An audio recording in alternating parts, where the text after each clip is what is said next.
ওয়ামা আরসালনাকা ইল্লা রাহমাতাল লিল আলামিন। আল্লাহু আকবার বলেন। আমি আপনাকে প্রতিটি মাখলুকাতের জন্য রহমত করে পাঠিয়েছি। আসমানের জন্য আপনি নবী রহমত, জমির জন্য আপনি রহমত, মানুষের জন্য আপনি রহমত, পুরুষের জন্য আপনি রহমত, নারীর জন্য রহমত, সব কিছুর জন্য হলেন আপনি রহমত। বলেন সুবহানাল্লাহ। এই নবীকে আমরা জীবনের সব কিছুর চেয়ে বেশি ভালোবাসি। বলেন ঠিক কিনা? এই জন্য মহান রব্বুল আলামিন বলেন, আমি আল্লাহর ভালোবাসা যদি পাইতে চাও তাহলে আমার হাবিবের অনুসরণ করো, হাবিবের ভালোবাসো, হাবিবকে অনুসরণ করো। হাবিবের অনুসরণ, হাবিবের ভালোবাসা ছাড়া আমি আল্লাহর ভালোবাসা পাওয়া যাবে না।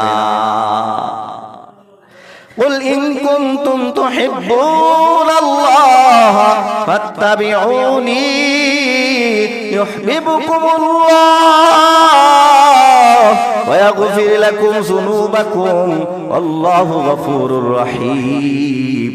কই তোমরা যখন রাসূলকে অনুসরণ করবা, রাসূলকে ভালোবাসবা, তোমাদের জীবনের সব গুনাহ আমি আল্লাহ মাফ করে দেব। কি কথা! রাসূলের উপর দুরূদ পড়লে গুনাহ মাফ হয় কি হয় না? রাসূলের উপর দুরূদ পড়লে নেকি আছে না নাই? রাসূলের উপর দুরূদ পড়লে সওয়াব আছে না নাই? এইজন্য বেশি বেশি করে রাসূলের প্রতি দুরূদ পড়া লাগবে। বলেন ঠিক কি না? দুরূদ খালি বড় দুরূদ আছে না, ছোট ছোট দুরূদ আছে কি বলেন? আল্লাহুম্মা সাল্লি আলা মুহাম্মাদ ওয়া আলা আলি মুহাম্মাদ সাল্লাল্লাহু আলাইহি ওয়াসাল্লাম, সাল্লাল্লাহু আলাইহি ওয়াসাল্লাম। ছোট দুরূদ আছে না নাই?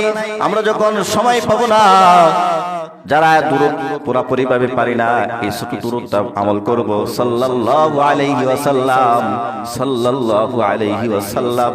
এটা যখন আপনি গভীর ভাবে মনোযোগের সাথে, ভক্তির সাথে পড়তে থাকবেন, আপনার ভিতরে আস্তে আস্তে দেখবেন রাসূলের প্রতি কেমন ভাবে ভালোবাসা উদয় করে দেওয়া হবে। জন্য রাসূলকে সব কিছুর চেয়ে বেশি ভালোবাসতে হবে। ঠিক কি না? সব কিছু, ছেলে মেয়ে, আত্মীয় স্বজন, এটাই হলো আমাদের ঈমানের দাবি। বলেন ঠিক কি না? ইমাম বুখারী তাই বলেছেন, বাব হুব্বে রাসূল মিনাল ঈমান। রাসূলকে ভালোবাসা এটা ঈমানের অংশ। রাসূলকে ভালোবাসা ছাড়া ঈমান পরিপূর্ণ হয় নাই। সাহাবায়ে কেরাম রাসূলকে যেই পরিমাণ ভালোবেসেছেন, হে মুসলমান মুমিন আল্লাহর গোলাম, সমস্ত উম্মতের ভালোবাসা যদি এক পাল্লায় রাখা হয়, আর একজন সাহাবীর ভালোবাসা যদি এক পাল্লায় রাখা হয়, সমস্ত উম্মতের ভালোবাসার চেয়ে একজন সাহাবীর ভালোবাসার পাল্লাটা ভারী হয়ে যাবে। আল্লাহু আকবার। সমস্ত উম্মতের ভালোবাসা যদি এক পাল্লায় রাখা হয়,